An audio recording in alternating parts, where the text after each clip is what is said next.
setia.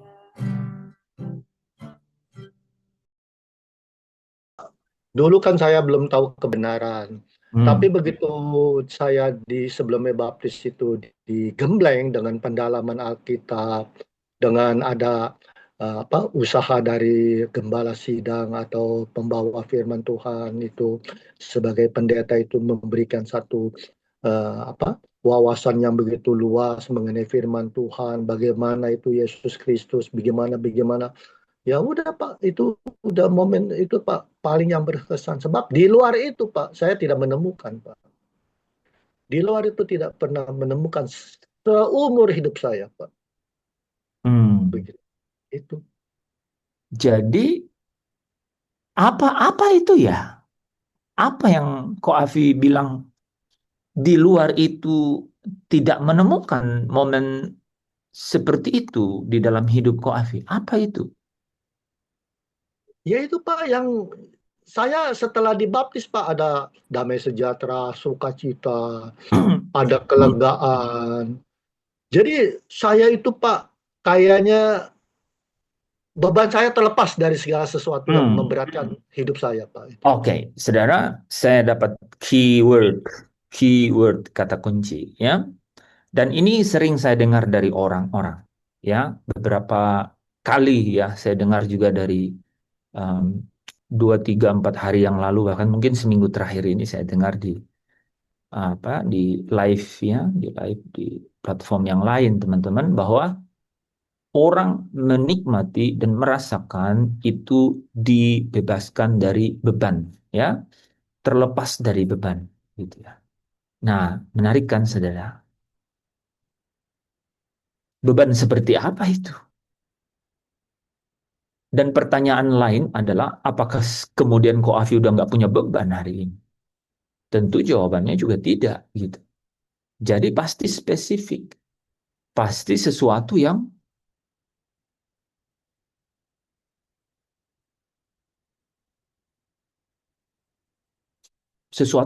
jelas gitu saudara. Ya, yang dia bisa rasakan sehingga dia mengatakan seperti terlepas bebannya gitu. Nah, kita ingin temukan itu. Ya, kita ingin temukan itu. Ada teman-teman yang mau cerita satu lagi? Oh, Grandy. Iya, silakan Grandy. Yuris. Oke, baik. Terima kasih buat kesempatannya. Ya. Di sini saya mau berbagi bagaimana pengalaman saya bertemu Tuhan. Kehidupan saya tidak berbeda jauh dengan teman saya Arison yang sudah menggabungkan saya di grup ini. Ya. Jadi dulu sebelum saya bertemu Tuhan, kehidupan intinya anak muda zaman sekarang lah, baik segala jenis kejahatan sudah kami lakukan. Contohnya seperti minum minuman keras, merokok, mencuri ayam tetangga, dan banyak hal. Tapi dan bahkan saya sudah mulai mengenal yang namanya merokok semenjak kelas 4 SD sampai dengan kelas 3 SMA itu sudah mulai sangat-sangat melekat. Jadi sulit untuk dilepaskan karena sudah sangat kecanduan. Grandy asli dari mana? Asli Rote, Pak. Oh, Rote. Oke. Iya, Pak. Jadi begitupun juga dengan miras, minuman keras juga. Itu sudah sangat terikat sekali. Bahkan saya sendiri sempat ragu dengan diri saya. Kalau kehidupan saya dulu dengan sekarang, prodi yang saya ambil adalah guru agama. Jadi itu sangat bertolak belakang, Pak. Jadi saya juga sempat ragu dengan diri saya dan saya tidak pernah yakin bahwa saya bisa berubah dan bisa melepaskan semua itu. Bahkan orang tua sendiri tidak mau menganggap saya anak lagi. Bahkan kuliah saja orang tua sudah tidak mau menanggung itu lagi. Jadi sempat suatu saat saya bekerja di pangkas dan juga di sampingnya ada bengkel. Saya sedang pangkas rambut teman saya, tiba-tiba ada Bapak Gembala datang. Terus saya orangnya kan tidak suka yang namanya diatur, dikekang, atau didikan asrama seperti itu, tidak suka. Yeah, tidak suka disiplin. Iya, Pak. Terus tidak suka juga sesuatu yang berkaitan dengan agama. Saya waktu SMP kelas 1 sampai 3 tidak pernah bersekolah minggu dan bergereja. Jadi saya juga tidak suka sesuatu yang berbau agama. Tapi pada waktu itu Bapak Gembala saya menawarkan, mau tidak kuliah di kampus ini dan berasrama.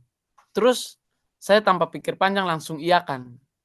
Tapi sebelum itu kan ada juga tawaran dari bapak saya yang rektor di Citra Bangsa, Universitas Citra Bangsa di Kayu Putih, jurusan arsitek, dan itu beasiswa karena basic saya di sana. Tapi orang tua tidak setuju karena melihat dari latar belakang yang kurang baik, takutnya mengecewakan. Jadi ada tawaran berkuliah di Stakupang yang sekolah binaannya Bapak Joni. Saya tanpa berpikir panjang, saya ke sana dengan jurusan awal PGSD.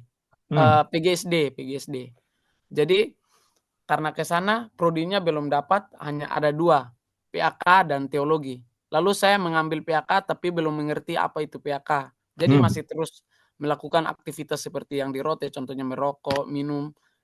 Tapi pada suatu saat kami ibadah sivitas, di situ saya dibukakan pikiran saya oleh Tuhan bahwa Itu semester? PAK itu bagaimana Bapak? Itu semester berapa? Baru awal-awal Oke, semester semester 1. Oke. Iya, pertengahan bulan lah. Iya. Pertengahan semester 1. Oke. Jadi waktu ibadat di situ saya menerima sebuah firman di Roma kalau tidak salah, iblis itu mengaung-ngaung seperti singa yang siap menerkam siapa saja. Dan juga satu firman lagi bahwa roh memang penurut tapi daging lemah. Nah kan saya sudah berjuang untuk bisa melepaskan itu tapi sulit. Di saat itu pun saya berusaha untuk membuang semuanya, dan puji Tuhan sampai sekarang saya bisa mengakui bahwa diri saya sudah 50% bertobat. Dan puji Tuhan saya sudah menyadari diri saya. Sebentar. Disitulah saya ketemu Tuhan, Pak.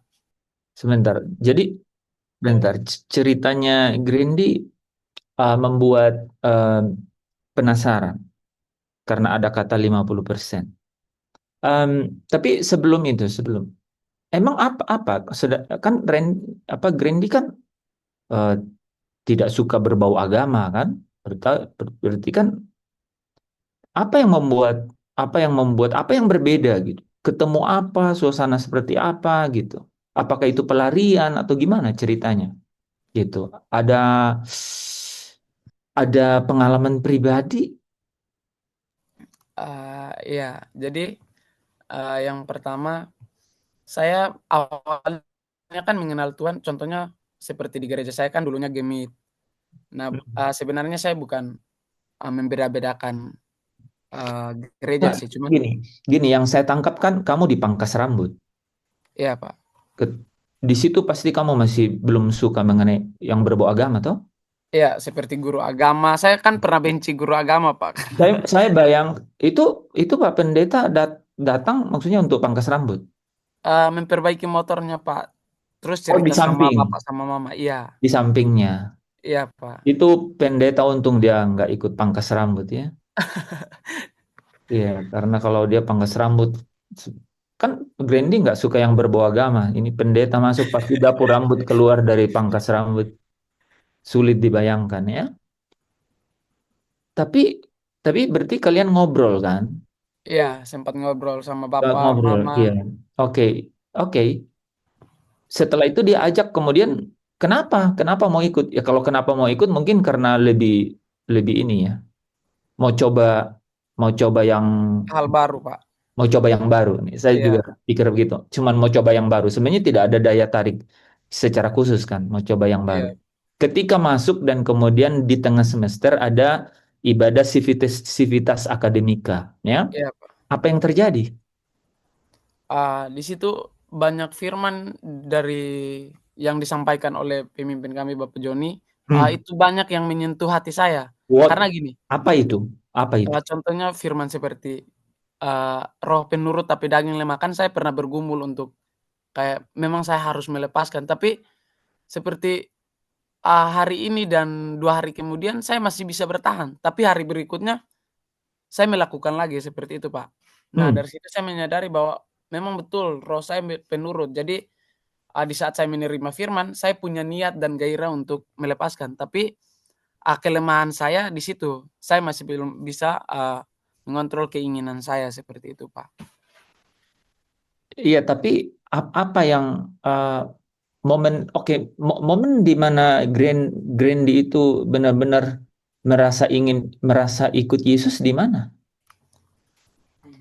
Semenjak kan judul CMU kami, Camp Mahasiswa Unggul, judulnya adalah Saya Pelayan Kristus. Nah, itu juga menjadi satu motivasi bagi saya, Pak. Kalau memang saya juga bertanya pada diri saya, kalau memang saya pelayan Kristus, lalu bagaimana dengan kehidupan saya, Pak? Nah, begitu juga, di saat saya merenung seperti itu, mungkin itu cara Tuhan mengubah saya, Pak, karena, eee, Oke, memang itu, lagi-lagi masuk ke dalam situ ya. Apa namanya tadi? saya pelayan Kristus, Pelayan itu Kristus itu adalah Camp Mahasiswa Unggul. kayak mahasiswa unggul. Oke. Iya, Terus dikondisikan sampai situ. Terus di mana ketemu Tuhan?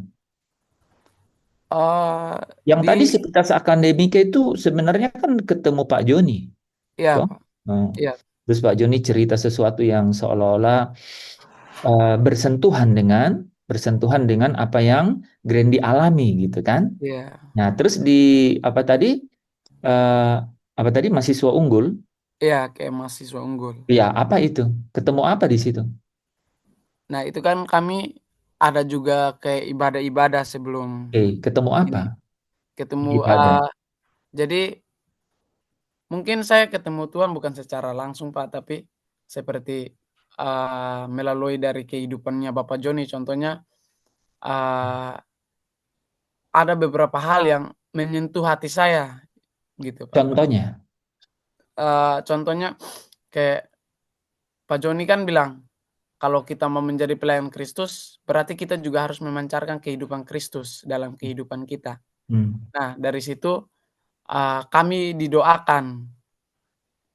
Hmm. Jadi ketika kami didoakan, eee, saya tiba-tiba air mata saya jatuh, Pak. Maksudnya kayak mengingat masa lalu saya, terus mulai dari hal-hal yang saya sudah ceritakan seperti tidak suka guru Hmm. agama Hmm. atau Hmm. pendeta.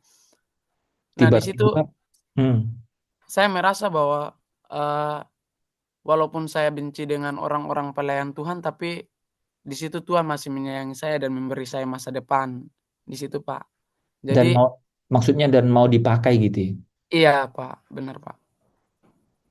Dari situ saya mulai, merasakan bahwa kasih Tuhan itu benar-benar ada buat kita, walaupun kan kalau dari pandangan manusia sih mungkin orang seperti saya sudah tidak layak lagi. Saya pernah berpikir seperti itu, Pak. Hmm. Kayaknya saya sudah tidak layak lagi karena memang melihat dari latar belakang yang tidak baik. Tapi puji Oh. Tuhan, saya dibawa Tuhan sampai sejauh ini dan luar biasa. Saya, Sampai seperti sejauh ini. orangnya kan ekspresif, Pak, jadi kalau cerita, kalau hampir nangis pasti saya harus ketawa karena saya tidak maksudnya bukan gimana ya, tapi orangnya ekspresif jadi nangis tapi tidak mau dilihat orang gitu. Hmm. Tapi Oke. puji Tuhan, Tuhan luar biasa dalam hidup saya, Pak. Oke. Ya, terima kasih Grandy. Kita simpan cerita Grandy, teman-teman ya. Nanti kita akan lihat ayat-ayat yang kita akan pelajari. Kalau bisa satu lagi. Siapa ya? Di antara wanita. Saya Bapak. Saya baru mau tunjuk, tapi rupanya sudah. Oke. Silakan. Terima kasih atas waktu dan kesempatan. Pertama kali saya mengalami Tuhan dalam hidup saya itu, saya pernah bertanya, karena saya punya lingkungan pertemanan itu agamanya beda-beda. Jadi dari berbagai agama, terus kita cara berdoanya berbeda, tapi masih dalam satu ruangan. Nah, saya kan dari kecil, saya berbeda dengan saudara Grandy ya. Kalau saya dari kecil itu sudah aktif ke gereja, sekolah minggu, bahkan saya sekolah pun di asrama, dan benar-benar itu diatur gitu. Jadi saya udah tahu gitu, dan saya dari orang tua saya dididik saya untuk tidak bergaul dengan anak-anak yang pergaulannya buruk gitu. Jadi saya benar-benar, tapi walaupun saya dididik di situ, saya benar-benar merasa kosong. Saya nggak mengalami Tuhan. Saya nggak mengenal siapa Tuhan yang saya sembah gitu. Wow.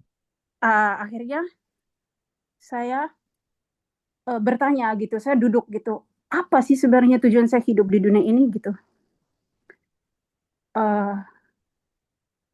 Kok Tuhan menciptakan banyak agama? Nah, itu pertanyaan saya pada waktu itu. Sebenarnya yang mana sih yang benar, kok saya bingung gitu. Karena saya nggak mengalami Tuhan dan saya nggak kenal siapa Tuhan yang saya sembah. Akhirnya saya tanya, Tuhan, sebenarnya Tuhan yang mana yang benar? Kalau memang ada, tunjukkan kepada saya. Siapa Tuhan yang benar gitu. Saya mau gitu, saya mau mengalami. Saya mau benar-benar ketemu gitu. Akhirnya saya berdoa kayak gitu, bukan langsung diketemuin, tapi saya dibawa dalam perjalanan hidup yang benar-benar itu padang gurun. Itu sampai di titik terendah saya depresi. Saya udah pernah itu kesaksian. Saya depresi. Nah, di situ yang saya punya banyak teman, saya punya banyak sahabat, dan orang-orang yang dekat dengan saya itu menjauh dari saya. Nggak ada siapapun yang benar-benar ada di samping saya di saat saya titik terendah itu. Dan disitulah saya menyadari bahwa ternyata apa yang saya punya selama ini, siapapun manusia selama ini yang ada di samping saya, yang menurut saya baik, dan apapun yang saya pegang selama ini, bahwa saya mengandalkan materi segala macam, ternyata itu tidak ada gunanya gitu. Tidak ada yang bisa menyembuhkan luka yang ada di dalam batin saya. Tidak ada yang bisa memuaskan jiwa saya yang haus itu. Pada saat itu, ketika saya berada di titik terendah, akhirnya saya merenung gitu di sebuah ruangan sepi. Saya bertanya, saya harus kemana gitu. Akhirnya saya ingat lagi itu bahwa saya pernah bertanya ya, siapa Tuhan yang benar gitu. Akhirnya saya bilang, oke Tuhan, jika memang Tuhan benar-benar ada, buktikan. Akhirnya saya sebenarnya awalnya takut gitu, kayak kok saya kayak menantang ya. Tapi saya kayak saya mau tahu gitu Tuhan yang mana ini. Jadi, nah disitulah saya diarahkan untuk buka HP dan dengar lagu rohani. Itu saya nggak kepikiran juga, saya dengar lagu rohani.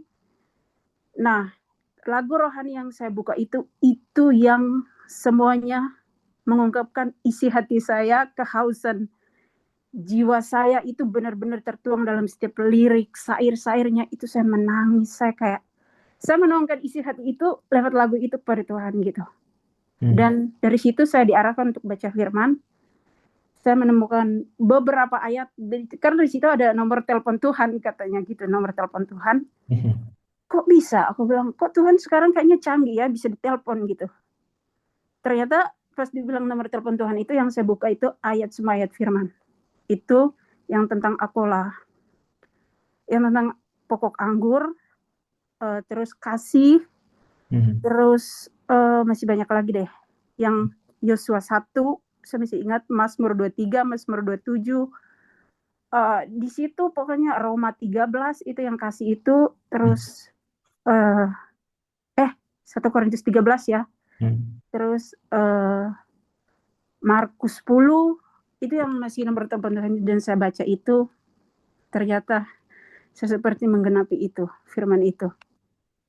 Yang ada di dalam firman itu, bahwa saya memang benar-benar mengalami itu. Dan malam itu akhirnya saya nggak kemana-mana, pokoknya selama seminggu itu saya sakit, karena emang saya sudah sakit. Sepertinya saya sudah sakit jiwa, karena saya udah nggak tahu lagi, saya udah benar-benar depresi akut lah mau dibilang.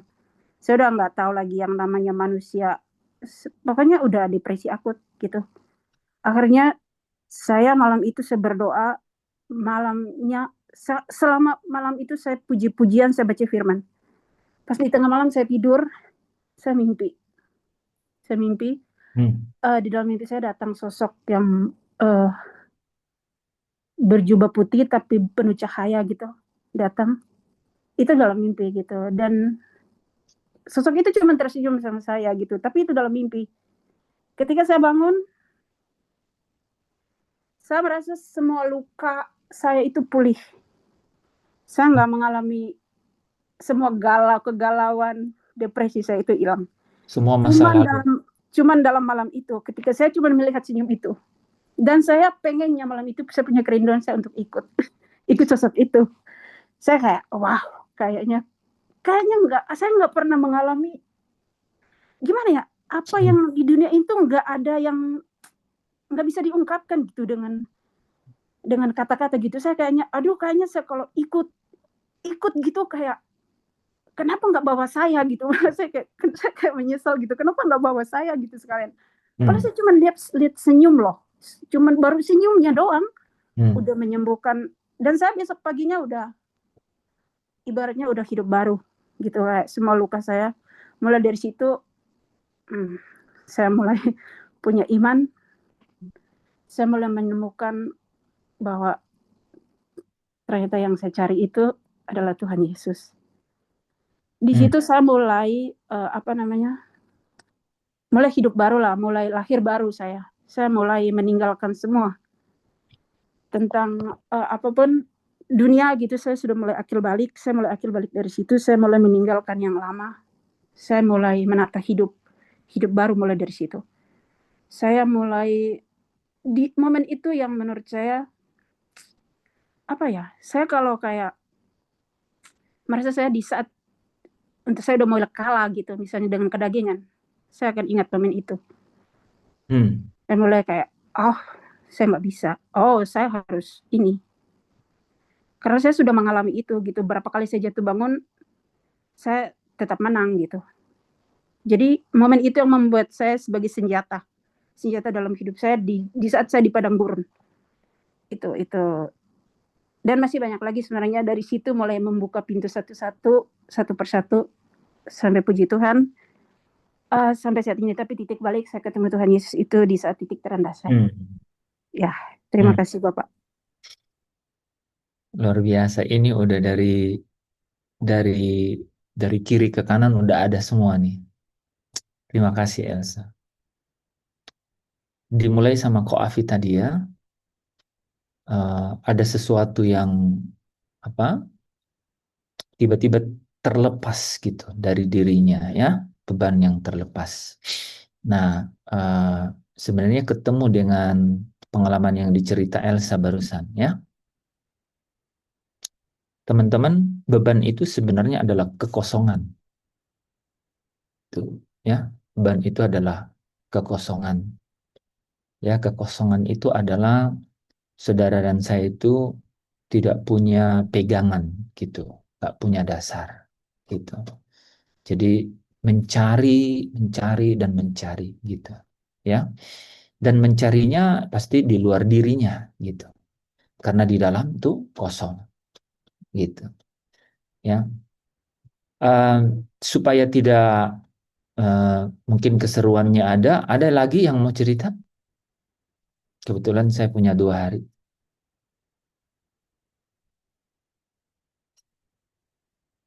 Oke. Tidak ada? Nah, gini teman. Pak Tadus mau?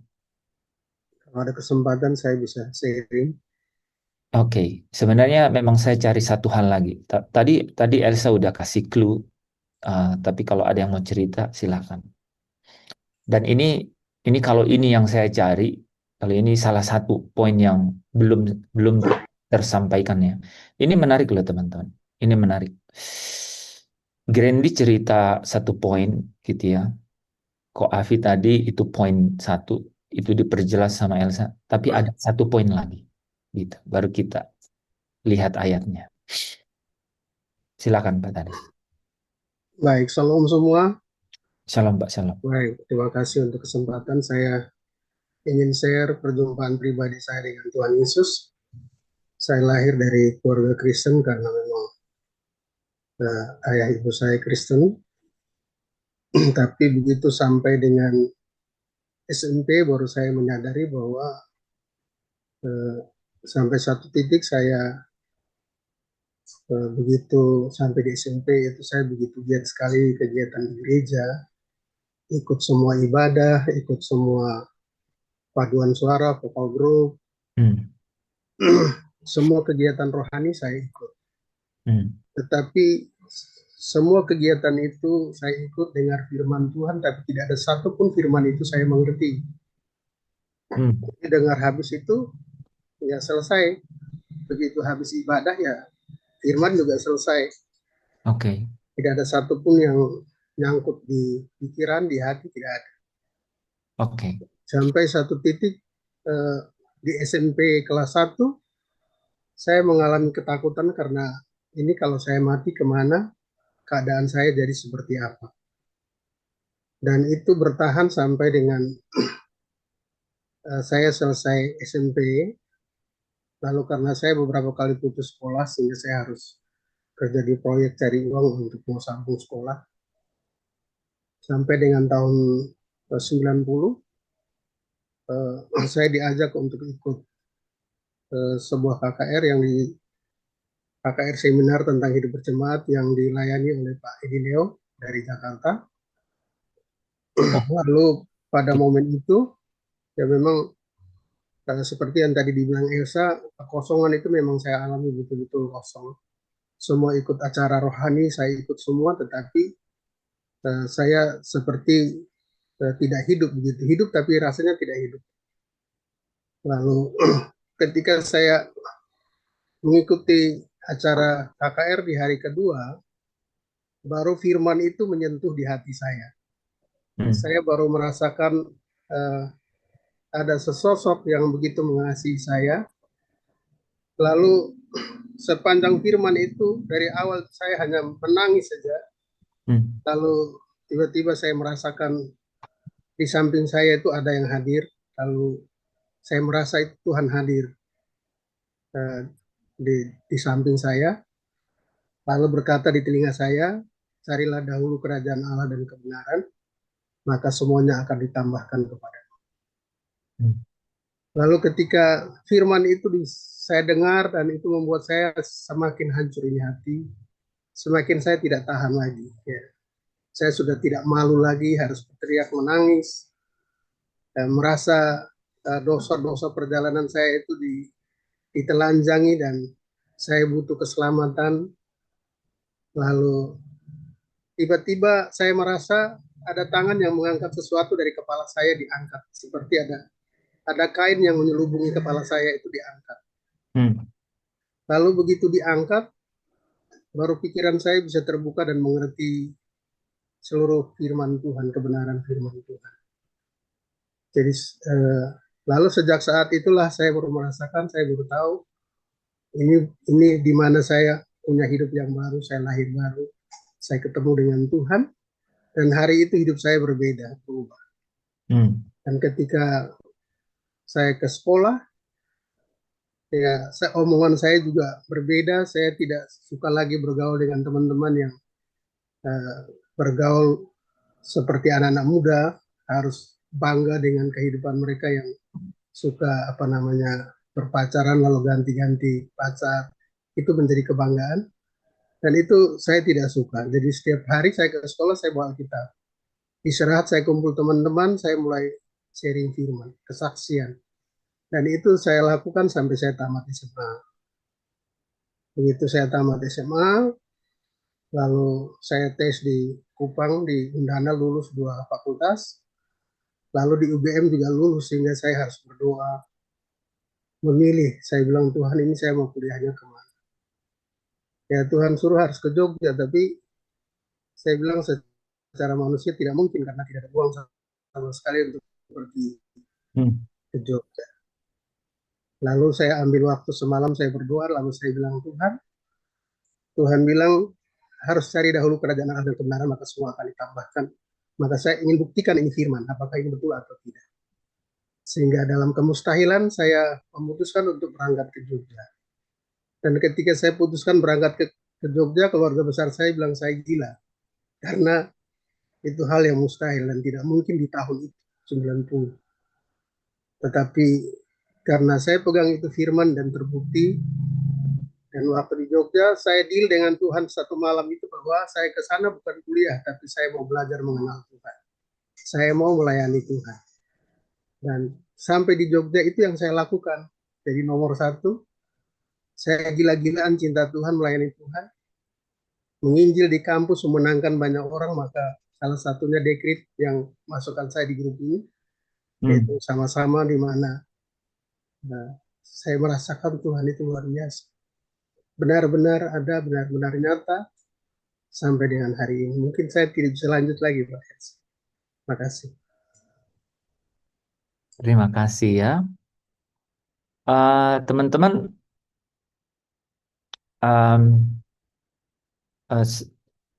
mungkin kalau saya bilang lanjut, maka mungkin saya temukan apa yang saya cari ya.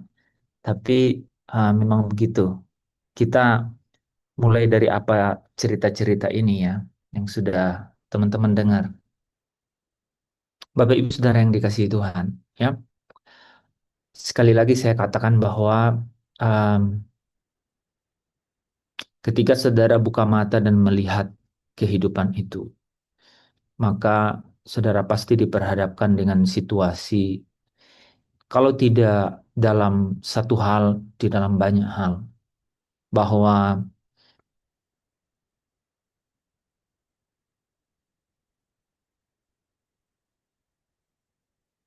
tidak mudah untuk saudara dan saya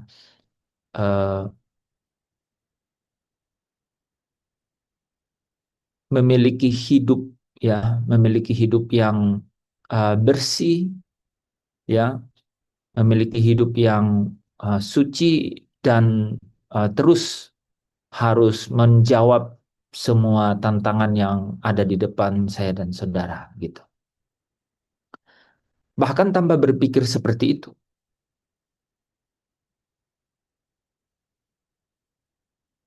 tempat di mana kita diutus, tempat di mana kita harus melakukan aktivitas, gitu. Entah sebagai siapapun kita, gitu. Itu menaruh sesuatu di atas pundak kita yang hari-hari itu menjadi beban di dalam hidup saya dan saudara, gitu. Kalau kita tidak memiliki satu dasar, maka perjalanannya akan semakin berat, gitu. Perjalanannya akan semakin berat. Dan kalau kita tidak mempunyai menemukan sungguh-sungguh dasar itu, maka cepat atau lambat, saudara akan mencari jalan pintas. Dan jalan pintas itu bisa saja itu jalan yang saudara sembunyikan dari orang lain. Saudara sebenarnya tidak suka, tapi saudara harus ambil karena tidak ada cara lain dan tidak ada jalan lain. Seolah-olah demikian. Bapak Ibu Saudara yang dikasihi Tuhan, menemukan arti sesungguhnya dari menjadi pengikut Yesus itu sangat batinnya, itu sangat pribadi, itu sangat inklusif, dan itu sangat eksklusif. Makanya saya undang teman-teman untuk ingat. Karena kalau saya dan saudara itu tidak ingat, maka tidak mungkin itu punya kekuatan di dalam perjalanan hidup saya dan saudara. Tidak mungkin. Elsa tadi eh, sempat berkata begini, ketika aku kemudian ada di dalam keadaan-keadaan yang berat, maka saya mengingat, maka saya mengingat waktu mula-mula itu. Ya, sayang tadi saya kurang ini. Dia mengingat senyum itu, karena senyum itu membuat sesuatu yang lama di dalam, sesuatu yang lalu di dalam hidupnya itu tiba-tiba berlalu, ya. Sesuatu yang sudah lama di dalam hidupnya yang terjadi di masa lalu itu tiba-tiba hilang seketika gitu. Jadi teman-teman, uh, temukan momen itu di dalam hidup saya dan saudara.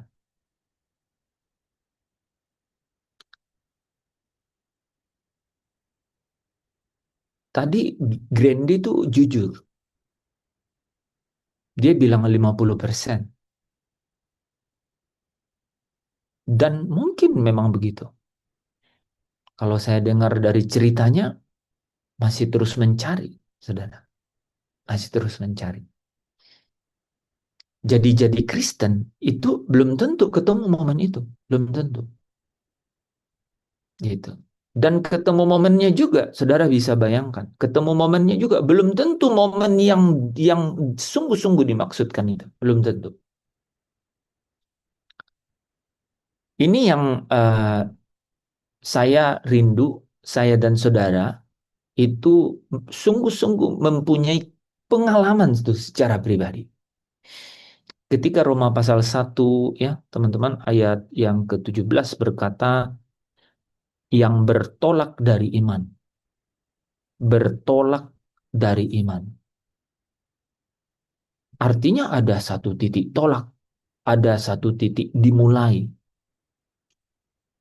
Ada awal dari cerita.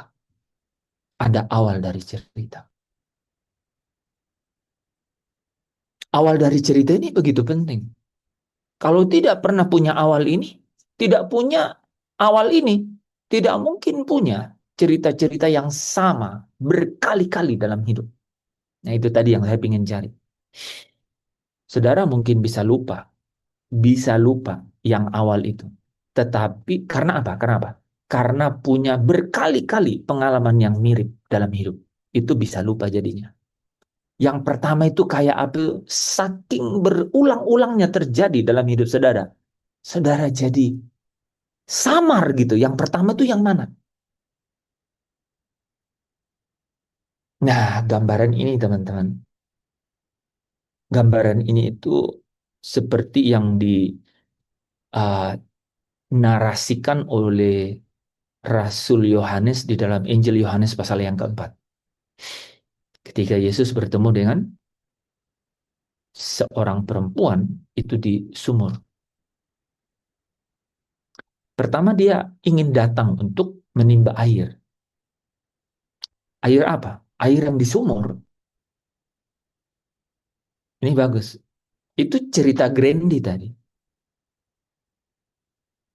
Itu cerita Grandy tadi. Ini kalau saudara ketemu, saudara bisa refleksikan narasi ini di dalam Injil pasal yang keempat ini. Dia datang cari air. Benar-benar air untuk diminum yang dari sumur. Gitu. Grandy itu ikut Pak Pendeta itu masuk ustaz. Itu mirip cerita itu. Yohanes pasal yang ke-6 ayat yang ke-44 itu ada kata ditarik, ya, ditarik. Yesus berkata, tidak seorang pun yang datang kepadaku jikalau ia tidak ditarik oleh Bapa yang mengutus aku. Ditarik itu teman-teman bisa seperti Grandy dikondisikan. Grandy paling jelas cerita mengenai ditariknya tuh saudara. Nah, teman-teman, berbeda dengan Elsa, ya, berbeda dengan Pak Tadus yang ceritanya itu anak baik, anak rohani, sudah Kristen. Tapi kalau saudara lihat cerita Koafi, ya, yang agamanya juga berbeda, gitu. Ditarik pakai sound system. Grandy ditarik pakai tinggal di asrama. Mau ingin coba sesuatu yang baru. Ini belum sampai nih cerita. Kalau Grandy ini belum sampai nih cerita. Tapi Koafi itu udah sampai itu cerita. Udah sampai itu cerita. Saudara lihat teman-teman itu bercerita tadi. Mereka mengekspresikan suasana batin, artinya yang ada di dalam. Inklusif, itu benar-benar ada di dalam. Orang luar tidak lihat, orang luar tidak lihat. Orang luar boleh dikatakan tidak dapat mempengaruhinya, saudara. Gitu. Karena tersimpan di dalam. Karena tersimpan di dalam. Ini penting, gitu. Karena semua perjalanan ini, ya, semua perjalanan ini itu adalah perjalanan yang sangat pribadi, gitu.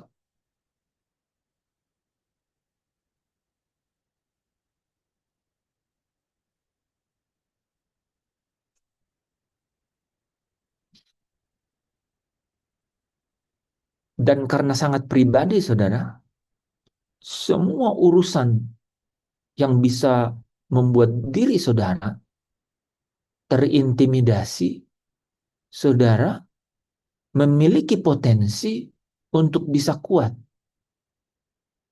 Saudara tidak perlu kekuatan dari luar, gitu. Begitu pentingnya pengalaman itu.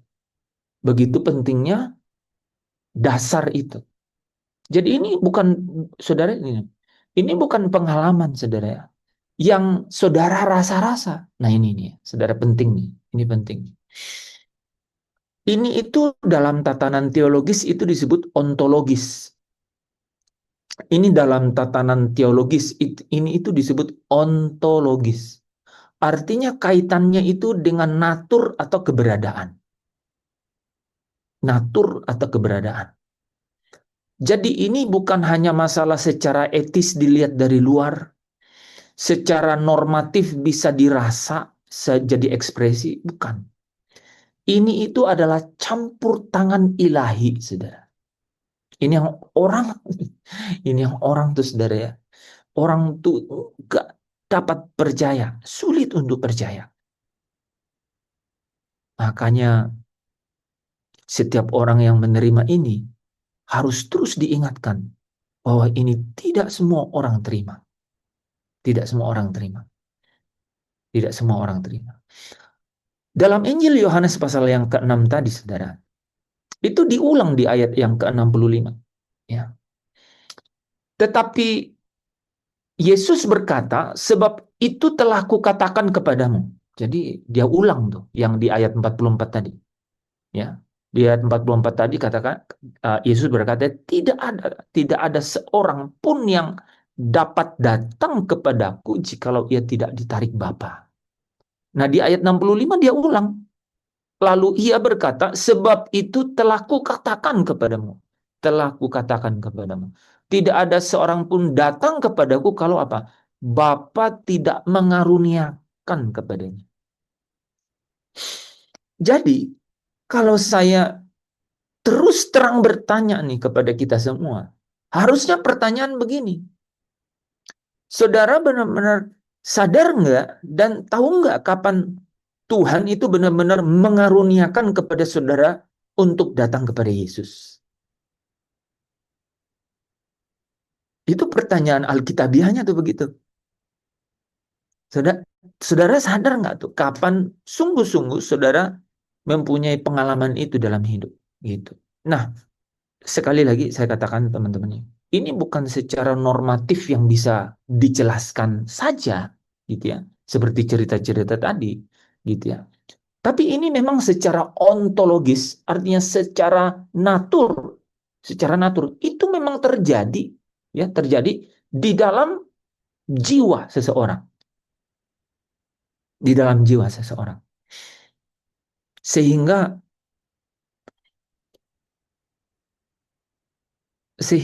ini loh, implikasinya itu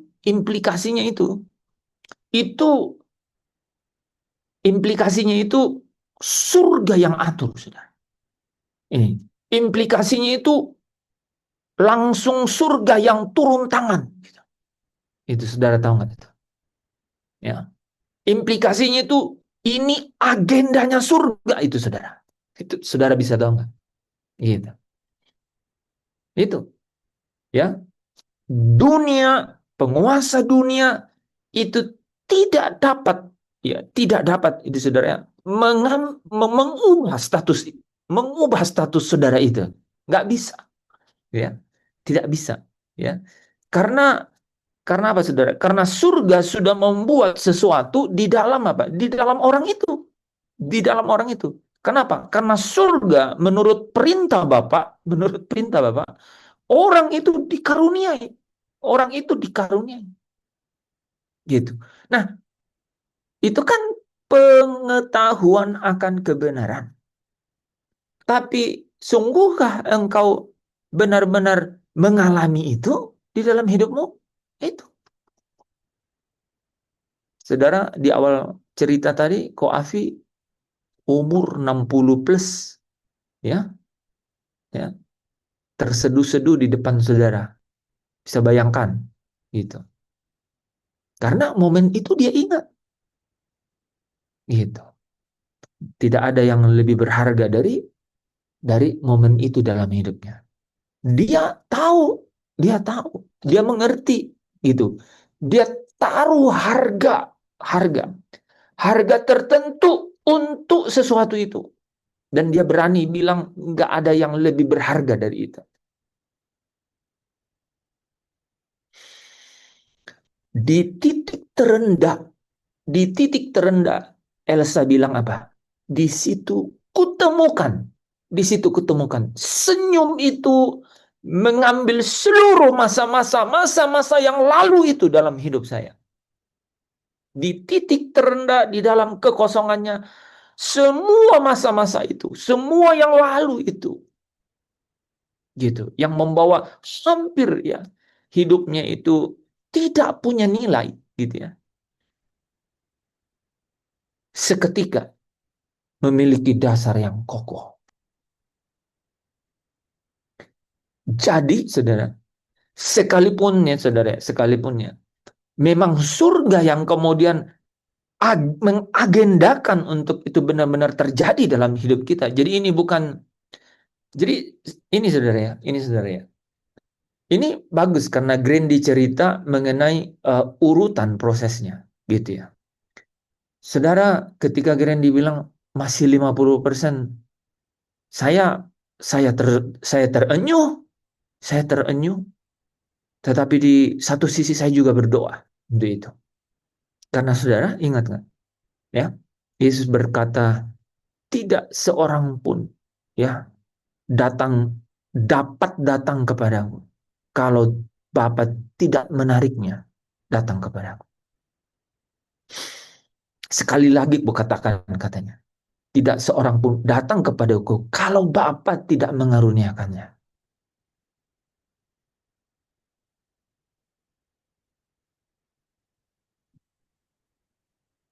Mata rohani saya melihat, saudara, bahwa Grandi sedang ditarik oleh Bapa. Tetapi karunia itu sedang dalam perjalanan. Karunia itu sedang dalam perjalanan. Untuk satu waktu nanti akan dia nikmati itu. Nah, ini terjadi di Ko Afi itu.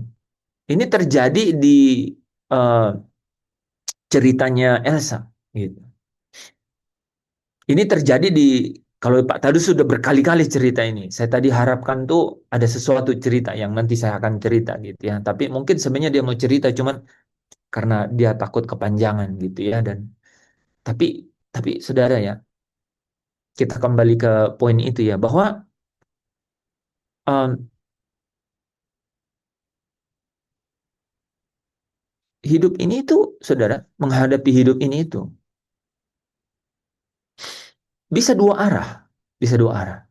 Begitu tertekan secara jasmania dalam hidup, ya, sehingga kalau saudara nggak punya dasar, ya, yang kuat, maka hidup itu terlalu sulit jadinya, gitu.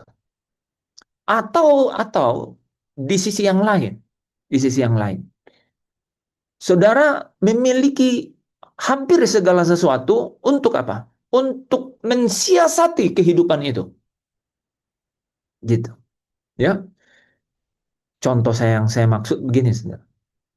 Saudara, uh, bagaimanapun daging itu merosot, gitu. Dia jatuh dalam kelemahan dan sakit. Tapi kan saudara punya uang bermiliar-miliar, gitu. Sehingga saudara bisa pilih dokter terbaik, rumah sakit terbaik, fasilitas terbaik. Bisa, ya kan? Tetapi tetap berakhir dengan pencarian yang apa, saudara? Pencarian yang tidak menemukan yang saudara cari itu. Yang apa, saudara? Yang batiniah, batiniah, batiniah. Cari itu. Tetap tidak ketemu. Tidak semua orang kayak Elsa. Elsa merasa pernah di puncak, tetapi kemudian dibawa ke titik terendah. Dia pikir titik puncak, teman, uang, apapun yang di sekitarnya, itu bisa menjadi penghibur, menjadi penyelesai untuk masalah, gitu.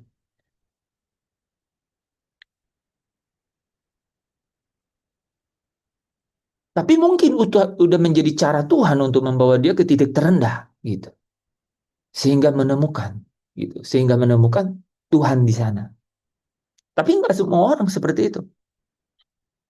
Orang kaya yang kemudian mati di dalam cerita Lukas pasal 16, itu nggak sempat. Nggak sempat. Gitu. Nggak sempat dibawa pada satu keadaan di mana dia menyadari itu. Jadi tidak semua, saudara. Sehingga apapun keadaan kita, apakah itu kita bisa mensiasati gitu, keadaan-keadaan yang penuh tekanan dalam hidup dengan fasilitas dunia, ataukah kita benar-benar menghadapi situasi yang tidak beruntung, gitu ya, situasi yang berat gitu ya dalam perjalanannya. Dua-duanya, saudara, dua-duanya memerlukan juru selamat, memerlukan seorang yang mengangkat dari keadaan apa? Keadaan kekosongan.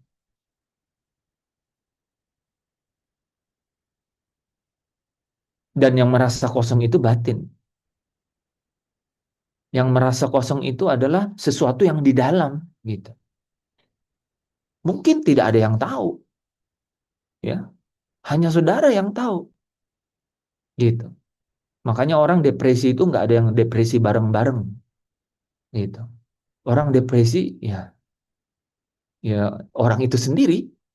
Dan kemudian kadang-kadang orang nggak tahu, tiba-tiba orang itu depresi, gitu. Gitu.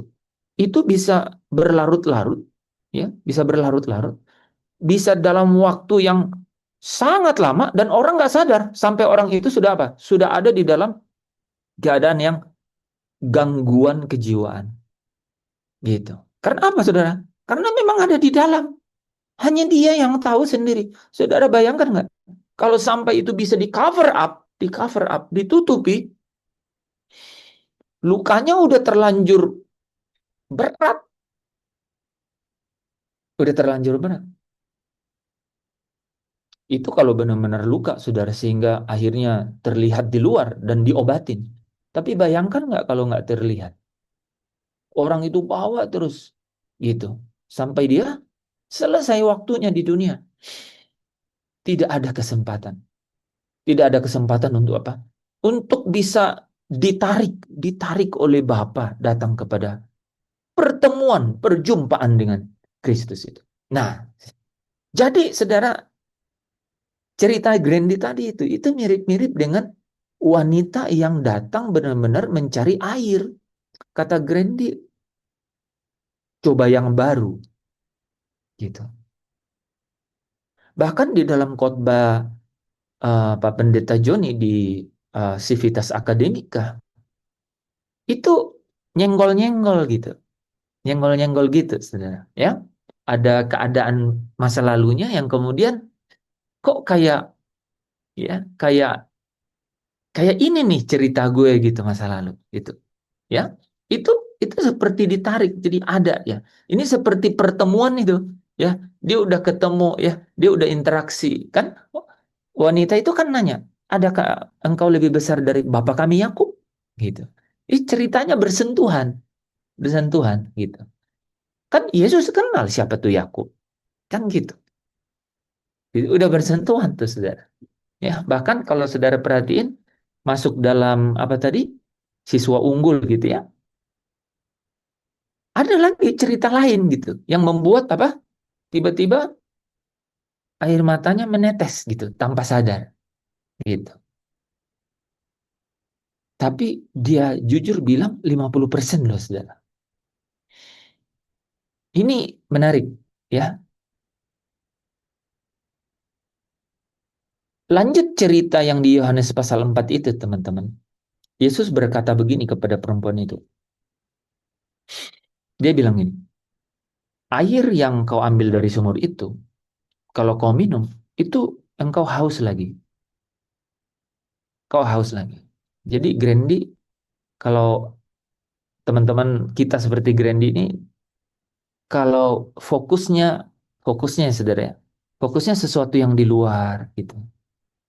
Sesuatu yang baru, kemudian uh, sepertinya pengetahuan kebenaran ini tuh sepertinya bagus juga ya gitu ya. Seperti uh, sesuatu yang uh, baik juga ya gitu ya, baik juga gitu. Sepertinya dalam kehidupan ini relevan gitu. Jadi melihatnya dari sisi ini loh saudara, dari sisi normatif gitu, dari sisi etis gitu, etis normatif gitu. Saudara tahu nggak, orang yang nggak ketemu Tuhan juga punya uh, bisa ini loh saudara, bisa bisa sedih gitu, bisa terharu. Mereka juga bisa terharu. Ya, saudara tahu lagu ini? Perjalanan ini. Nah, karena saya nggak sering nyanyiin, jadi nggak tahu lanjutan. Gimana, Pak tadi? Nah, ya. Bisa loh, saudara. Ya, orang dibawa larut dan kemudian terharu, gitu. Tapi sifatnya normatif, etis, gitu. Ya, dikaitkan dengan apa? Realitas kehidupan, gitu. Jiwa manusia, gitu, saudara. Yohanes pasal 4 itu bicara mengenai yang dari surga, saya ulang saudara kata-kata ini, yang datang dari surga itu, yaitu anak Allah, satu-satunya yang pernah melihat Bapa, ya. Dialah anak itu yang pernah melihat Bapa, dia datang dari surga, dia keluar dari Bapa, gitu. Dia yang diberi kuasa oleh Bapa berkata begini kepada wanita ini. Tetapi kalau engkau minum air yang kuberikan ini, engkau tidak akan haus lagi. Saya pernah dengar cerita seperti cerita Elsa itu. Dia lihat senyum itu, seketika hidupnya menjadi hidup yang totally different. Menjadi berbeda. Saya beberapa kali dengar cerita itu. Dan itu juga pengalaman pribadi saya. I still remember. Saya masih terlalu ingat. Gitu. Ya. Saya melihat dia berdiri di sebelah kiri saya, saudara, dengan selendang merah. Sampai saya pernah berkata, sekalipun saya tidak dengar lagi isi firman, ya, Alkitab atau apa, saudara, ya, saya sudah pernah punya pengalaman itu. Jadi pengalamannya memang inklusif. Dan itu bukan pengalaman yang seperti cerita kita gitu ya, saudara. Tapi saudara tahu nggak? Itu kodrati. Ya, saya ulang kata-kata ini, saudara. Kodrati. Kodrati itu artinya memang ada natur di dalam diri kita. Itu yang surga yang membuat itu terjadi. Gitu. Di dalam saya dan saudara. Jadi itu tidak bisa pergi dan hilang. Kecuali ini, saudara. Keadaannya sungguh menyakitkan. Dan saya nggak mau cerita itu. Dan nggak penting saya cerita itu. Tetapi kalau dikatakan ada nggak kasus kayak begitu? Ada kasus kayak begitu. Gitu. Ada kasus kayak begitu. Karena apa, saudara? Karena itu diinisiasi oleh surga. Saudara bayangkan, itu diinisiasi oleh surga. Itu secara natur, kodrat, saudara, itu bukan hanya rasa-rasa, bukan hanya karena perasaan yang terbawa oleh situasi-situasi, entah itu di luar, entah juga di dalam, gitu, bukan. Sesuatu yang benar-benar seperti kunci yang tiba-tiba, nah itu yang Elsa tadi cerita. Senyum itu membuat sesuatu yang baru, yang lama sudah berlalu. Wanita ini, dia tinggalkan tempayannya. Dia tinggalkan. Boro-boro air yang dari sumur itu dia ambil dan dia enggak. Yang semua hal, ya kalau kita ngomong semua hal, perjalanannya, usahanya, kita nggak tahu apa lagi yang dia bawa, gitu ya. Dia tinggalkan di sumur itu. Karena apa? Karena dia bawa pulang air yang diberikan oleh Yesus, gitu, yang datang dari surga, yang berkata, air yang kuberikan ini akan membuat engkau tidak haus lagi, tidak kosong lagi. Makanya saya tadi cecer koaf itu. Apa itu? Beban apa yang tiba-tiba hilang itu? Nah, beban kekosongan, gitu. Beban kekosongan yang hilang, gitu. Beban apa, saudara? Beban yang tidak punya dasar, gitu. Nggak punya, kemana ya hidup gue, gitu ya. Kalau ada sesuatu yang membuat bimbang, membuat gelisah, nggak punya pegangan, gitu. Nggak punya, gitu. Nggak punya pegangan, gitu. Nah, tetapi nih, saudara nanti bisa DM ini ya, Elsa, gitu, untuk cerita ya. Saya sudah pernah dengar cerita lengkapnya, gitu. Ceritanya itu kalau nggak salah sekitar 2 jam, saudara ya. Seperti perempuan yang di sumur itu, dia bertemu dengan pemberi air kehidupan yang apa? Yang memuaskan dahaga jiwanya. Yang memuaskan dahaga jiwanya. Kita bisa lihat loh, saudara. Bukan, saya bukan paranormal ya, saudara, atau bisa lihat muka orang gitu ya. Tapi kalau saya ditanya, saya sampai gini nih. Saya sampai pernah di satu perusahaan besar ya di Indonesia, itu diminta oleh bagian human resources ya, bagian sumber daya, bagian kepegawaian untuk masuk dalam satu rangkaian gitu ya, rangkaian untuk memberi penilaian kepada orang yang sudah mau diterima. Jadi di bagian akhir saya diminta pendapat mengenai orang itu. Karena saya bisa melihat apakah saudara itu sudah seperti perempuan ini yang sudah dapat air kehidupan atau belum, gitu. Saya berani itu memberikan komentar gitu untuk poin itu. Tidak banyak orang sudah. nggak banyak orang, gitu, nggak banyak. Jadi eh, ketika Grandy tadi bilang masih seperti masih 50%, saya bisa dari saya dengar cerita mulai ngalir, saya bisa rasain gitu. Gitu. Tapi saudara bisa cerna, kok Afi belum belum baru 2-3 kalimat, dua tiga kalimat, kayaknya 1,5 kalimat langsung hancur di titik, bukan hancur, langsung masuk ke titik di mana dia dia menemukan peristiwa itu. Nah, Yohanes pasal 7 ayat yang ke-38 itu menjelaskan, saudara, bahwa yang dimaksud dengan air hidup di situ itu adalah aliran-aliran air hidup.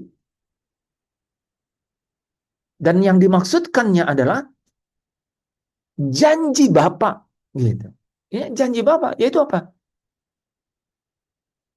Dia Immanuel, gitu. Dia menyertai, dan artinya apa? Artinya dia akan berdiam di dalam saudara. Dan itu roh Allah yang hidup itu yang berdiam di dalam saya dan saudara. Perjumpaan dengan Roh Kudus itu, saudara dan saya harus benar-benar sadari. Saya ulang kata-katanya ya. Perjumpaan dengan Roh Kudus itu, saudara dan saya itu harus sadari. Benar-benar harus sadari. Bahwa ku telah mati dan tinggalkan cara hidupku yang lama. Semuanya sia-sia dan tak berarti lagi. Hidup ini ku serahkan pada mezbamu, ya Tuhan. Jadilah padaku seperti yang kau ingini. Orang yang menyadari bahwa roh Allah, roh Bapa itu sudah berdiam dalam dirinya, dia buat selebrasi itu. Dia buat perayaan itu dalam hidupnya. Ku telah mati dan tinggalkan cara hidupku yang lama. Dia buat perayaan itu. Dia besar-besarkan perayaan itu dalam hidupnya. Dan saudara tahu nggak? Masing-masing perayaan itu berbeda. Gitu. Karena kesadaran kedalaman dari setiap personality kita itu berbeda. Unik sekali. Gitu. Unik sekali. Dan Tuhan buat itu berharga bagi setiap kita. Gitu. Tetapi tuntunannya itu punya ini, saudara, punya arus yang sama, gitu, punya arus yang sama, yaitu apa? Selalu membulatkan tekad sebulat-bulat dan sekuat-kuatnya untuk tinggalkan dunia dan kesenangannya, apalagi semua bekas-bekasnya yang masih ada di dalam diri saya dan saudara. Itu tanda bahwa roh Allah itu sungguh-sungguh berdiam dan semakin saudara sadari dalam hidup saya dan saudara. Semakin saudara sadari itu berbicara mengenai apa, saudara? Berbicara mengenai saudara semakin merayakan di dalam diri saudara bahwa saudara tidak lagi ingin dengan semua yang dari dunia itu. Itu selebrasinya, itu perayaannya gitu. Apalagi nih saudara ya. Apalagi ya, kalau hanya ya tantangan ya kehidupan ya yang setiap hari saudara lihat, yang yang notabene itu adalah dunia. Mohon maaf ya, saudara bisa saja nggak peduli ya. Ya, saudara bisa saya nggak peduli. Kalau saya nggak bisa makan, saya puasa. Kalau saya puasa udah nggak kuat lagi.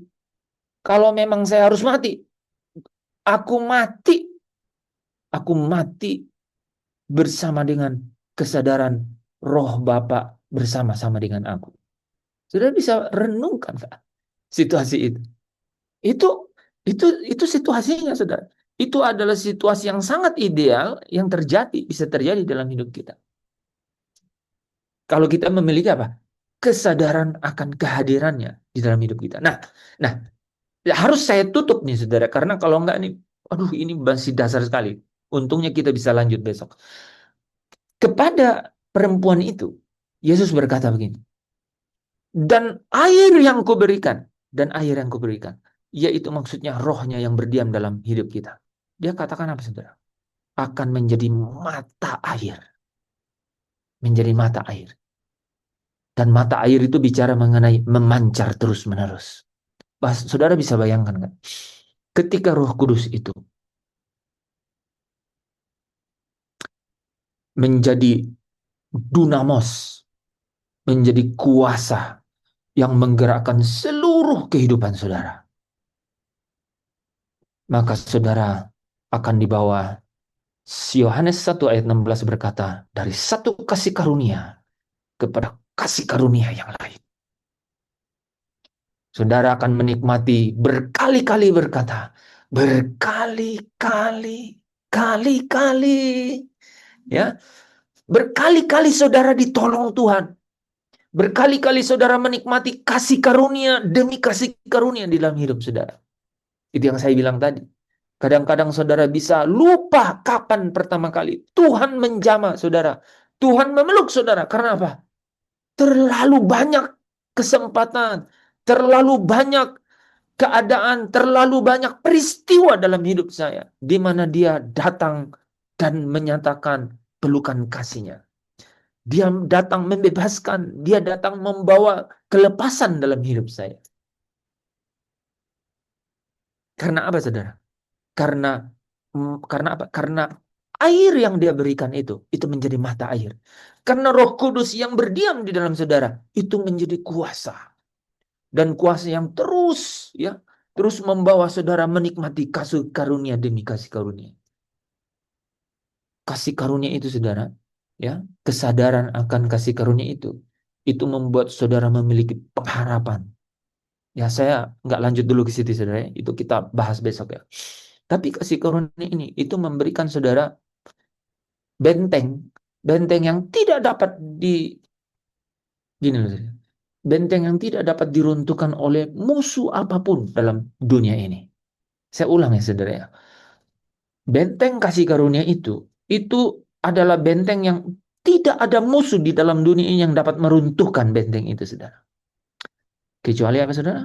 Ini yang saya bilang tadi. Saya tidak mau bahas cerita ini, tapi cerita ini memang ada. Kecuali saudara sendiri yang meruntuhkan itu. Oke? Hanya supaya saudara tahu disclaimer-nya ada. Tetap ada disclaimer-nya ada. Tapi karena apa? Bapak tidak mau ada yang binasa. Oke? Bapak mau supaya semua orang diselamatkan. Jadi kasih karunia ini adalah benteng yang tidak menjadi benteng pertahanan yang tidak ada di dalam dunia ini yang dapat menghancurkannya itu. Makanya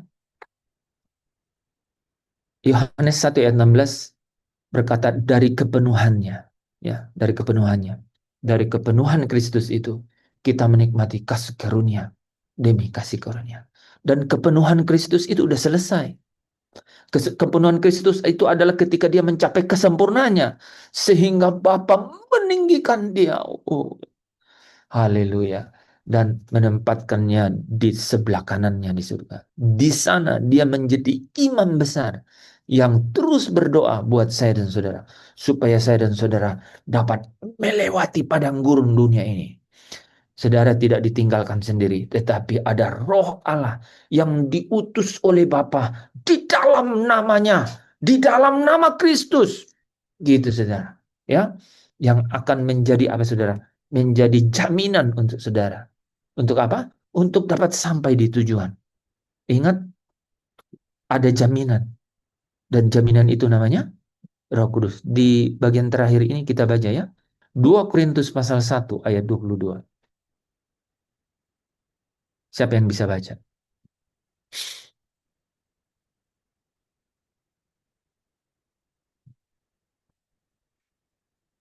Yang lain yang baca, Yanti tahu lagu itu yang berkali-kali? Oke, siapin nyanyi terakhir. Terus pastor bisa doa. 2 Korintus pasal yang ke-1 ya, ayat yang ke-22. Silakan. Mira. Yang juga telah meterainya atas kita dan yang memberikan Roh Kudus di dalam hati kita sebagai jaminan. Yang memberikan Roh Kudus di dalam hati kita sebagai jaminan. Saudara, jaminan untuk apa? Roh Kudus itu akan menjadi apa, saudara? Menjadi kuasa di dalam diri kita, ya. Yang apa? Yang memungkinkan kita untuk menikmati kasih karunia demi kasih karunia. Itu yang disebut air yang diberikannya itu menjadi mata air.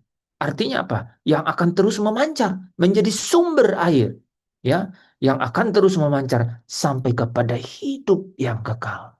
Sampai saudara dibangkitkan oleh Kristus dan hidup di dalam kekekalan kemuliaan bersama dengan Dia. Nah, ada jaminan di surga Kristus menjadi imam besar untuk terus berdoa, ya. Dia akan menjadi pembela untuk semua dakwaan dari semua saksi yang ada di sekeliling kita, gitu ya. Dia akan, ya, tetapi di sini di bumi ini saudara ada Roh Kudus. Jadi kesadaran itu penting sekali. Nah, kesadaran ini saudara, bahwa Roh Allah itu berdiam di dalam kita. Ini bukan hanya peristiwa psikologis, bukan. Ini peristiwa ontologis, yaitu kodrati, yaitu secara natur memang terjadi di dalam diri saudara. Nah, saya dan saudara harus nikmati itu, harus menyadari, kenali itu, ya. Peristiwa jumpa dengan Tuhan itu benar-benar harus menjadi peristiwa yang membuat saudara paling bangga dalam hidup ini. Tadi saya pakai kata, itu yang paling saudara harus rayakan dalam hidup saudara. Mungkin orang banyak tidak datang di dalam perayaan itu, tapi saudara membuat perayaan itu yang datang malaikat-malaikat di surga saudara. Karena satu jiwa bertobat, itu malaikat bersorak-sorai. Saudara kalau menikmati perjumpaan dengan Tuhan, demi perjumpaan, yaitu kasih karunia demi kasih karunia, saudara, malaikat di surga terus bersorak-sorai sampai satu hari nanti perjumpaan itu akan menjadi pesta perkawinan. Berbahagialah orang yang diundang ke pesta perkawinan itu. Jadi sejak dini di bumi ini, kita lanjutkan besok ya. Persiapkan cerita saudara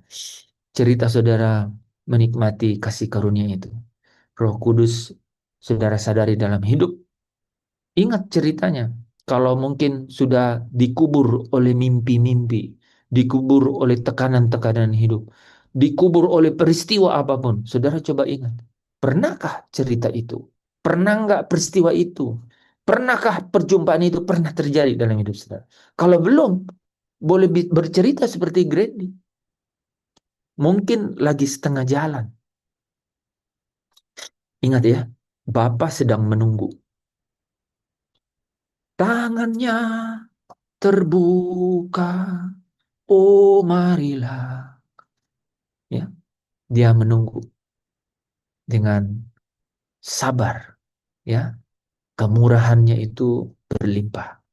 Sehingga saudara pasti terus ditunggu sampai akhir zaman. Ya, terpujilah Kristus. Silakan Yanti. Nah, ini saya memaknai lagu ini saudara ya, ketika ingat ya, supaya persepsi kita ini benar ya. Ketika ref lagu ini berkata, berkali-kali kau menolong, berkali-kali kau kuatkan. Ini tuh bicara mengenai ada the power of the Holy Spirit, kuasa Roh Kudus yang benar-benar membawa peristiwa perjumpaan dengan Dia itu menguasai dan mengendalikan kehidupan kita. Jadi jangan pernah, saya ulang ya, jangan pernah terasosiasi dengan apa? Dengan fasilitas, dengan apapun. Jangan pernah terasosiasi atau menghubungkan pikiran saudara kepada pemberiannya gitu. Tetapi apa saudara? Tetapi lihatlah sang pemberi itu yang selalu hadir dalam hidup saudara. Terus menerus, selalu setia, tidak pernah berhenti. Dari kata berkali-kali itu, ya, kasih karunia demi kasih karunia. Silakan Yanti.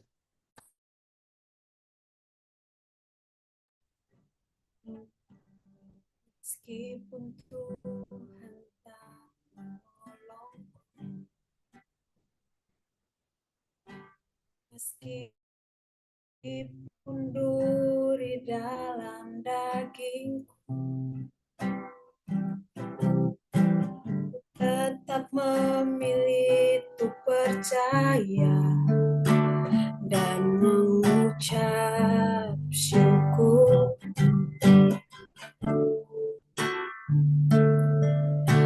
Meskipun doaku tak terjawab, meskipun hatiku habis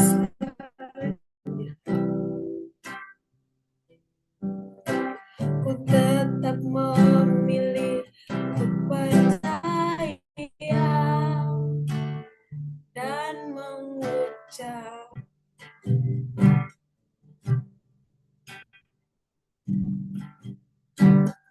kali-kali kau menolong,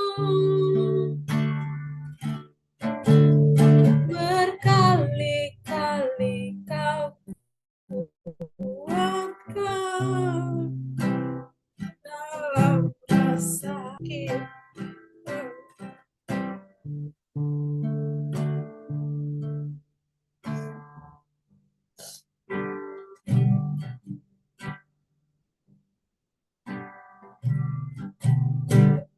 Kali-kali kau menolong,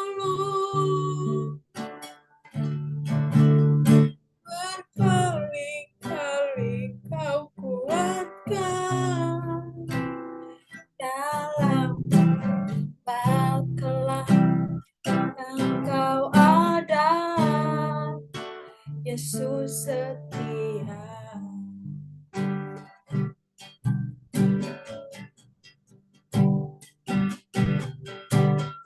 Kali-kali kau menolong,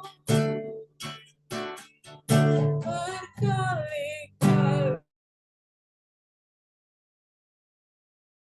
dalam rasa sakit Engkau ada, Yesus setia.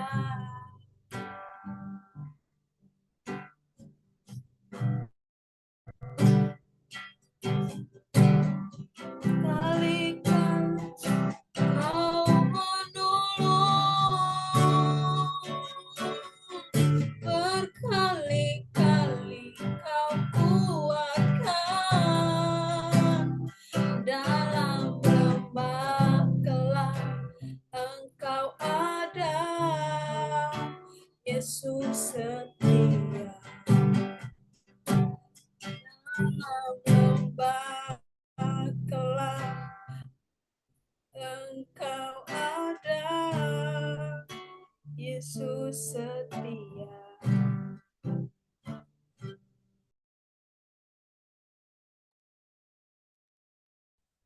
Bapa, terima kasih karena Engkau sudah mengaruniakan kami kepada Putra-Mu yang tunggal, sehingga Engkau menaruh Roh-Mu itu di dalam hati kami, sehingga kami senantiasa